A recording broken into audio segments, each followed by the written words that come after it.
Friends, ఎలా ఉన్నారు? బాగున్నారా ఫ్రెండ్స్? ఇది ఏంటో చెప్పండి చూద్దాం. ఇది వెరైటీగా చేశాను అనమాట. వెరైటీ అనమాట, రెసిపీ అనమాట ఫ్రెండ్స్. ఇది హెల్త్ రెసిపీ అనమాట.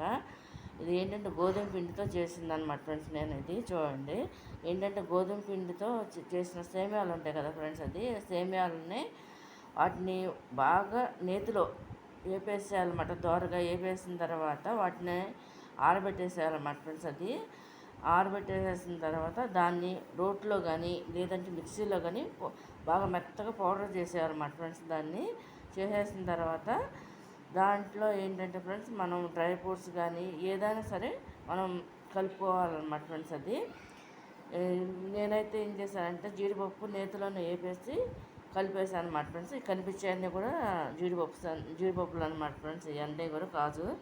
ఇది కనుక మీకు నచ్చినట్లయితే లైక్ చేయండి, షేర్ చేయండి, సబ్స్క్రైబ్ చేయండి ఫ్రెండ్స్. నచ్చింది అనుకుంటా. ఇది హెల్త్కి చాలా మంచిది అనమాట ఫ్రెండ్స్. ఇది మంచి శక్తి, బలం కూడా ఫ్రెండ్స్. మనం ఎప్పుడైనా తినొచ్చు అనమాట. దీనికి ఒక టైం అంటూ లేదనమాట ఫ్రెండ్స్. ఇది కానీ మంచి హెల్త్ ఫుడ్ అనమాట ఫ్రెండ్స్. ఇది మాత్రం దీన్ని మనం ఎక్కువ ఏంటంటే నాకు తెలిసి దీన్ని ఇలాగే పౌడర్ లాగానే తింటారన్నమాట ప్రతి దానికి కూడా వాళ్ళు. ఇది ఎక్కువ ఏంటంటే ఫ్రెండ్స్ ముస్లిమ్స్ ఉపయోగిస్తారన్నమాట. మా ఫ్రెండ్ సర్కిల్ అంతా కూడా వాళ్ళే కాబట్టి, వాళ్ళ ఇంట్లో చూస్తాను కాబట్టి మేము కూడా చేసి తింటాం. లేదంటే వాళ్ళు కూడా మాకు పంపిస్తూ ఉంటారు కాబట్టి నాకు తెలుసు కాబట్టి చెప్తున్నాను అనమాట ఫ్రెండ్స్. ఇది హెల్త్కి చాలా మంచిదన్నమాట. శక్తికి, బలానికి, బ్లడ్ కూడా పడుతుంది అనమాట ఫ్రెండ్స్. ఇది వాళ్ళకి ప్రతి ఫంక్షన్కి కూడా ఇదే కూడా పెడతారన్నమాట ఫ్రెండ్స్. ఇదేంటంటే సేమియా పౌడర్ అనమాట ఫ్రెండ్స్. ఇది కనుక మీకు నచ్చినట్టు లైక్ చేయండి, షేర్ చేయండి, సబ్స్క్రైబ్ చేయండి ఫ్రెండ్స్.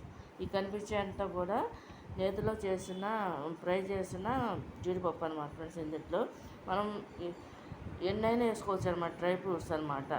ఇంకా బలము, శక్తి కోసం అనమాట ఫ్రెండ్స్. ఇది చూడండి. ఇది కనుక నచ్చినట్టు లైక్ చేయండి, షేర్ చేయండి, సబ్స్క్రైబ్ చేయండి ఫ్రెండ్స్.